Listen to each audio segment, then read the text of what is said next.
Following the Panama Papers and the series of terrorist attacks in Europe, we have to step up the fight against money laundering and financing of terrorism.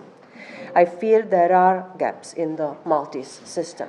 As I said before, Edward Scicluna, Minister for Finance, and the Malta Financial Services Authorities, and we will discuss two things. First, the transposition of the EU's Fourth Anti-Money Laundering Directive, which Malta, like some other member states, still needs to transpose. I am also very worried about all events surrounding the Pilatus Bank and what this showed more generally about the challenges Malta faces in applying the existing anti-money laundering rules. There are two things. One thing is what's on the paper. Here I am confident that Malta will do everything to have the transposition fully done.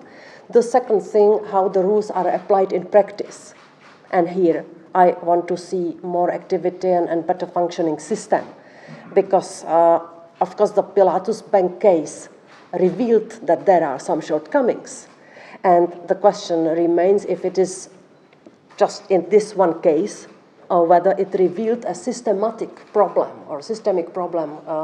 of the control of the suspicious transactions. So anytime we see a systemic problem with the implementation of the EU law, the Commission has the possibility to launch the infringement procedure. And this is what we are doing. We are running an infringement procedure, and we are assessing the system on a continuous basis.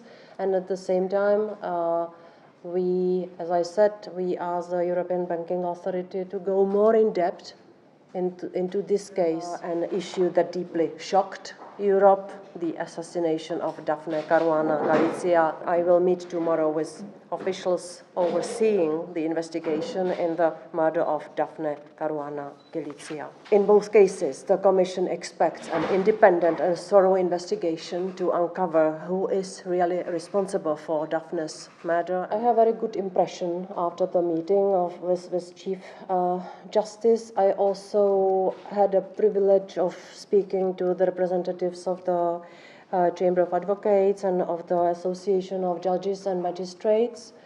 I had many questions regarding impartiality and independence and the possible political pressures on the judiciary sphere. I didn't get, in fact, any seriously worrying indications or information which would say, yes, we are under pressure. I didn't get such information. Another area the Commission is closely following is the Maltese Individual Investor Programme. Becoming a Maltese citizen also means becoming an EU citizen, with all its rights, including of free movement.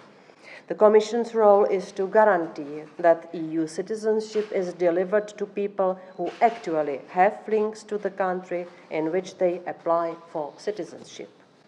The Commission required in 2014 the Maltese authorities to only give Maltese citizenship to people who have a real link with the country and actually reside in the country for at least 1 year. I want to be reassured that this link is effectively respected.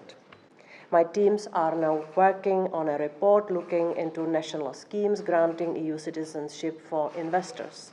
It will be based on an in-depth fact-finding study, which will look in detail at legislation and practice in all member states concerned, including Malta.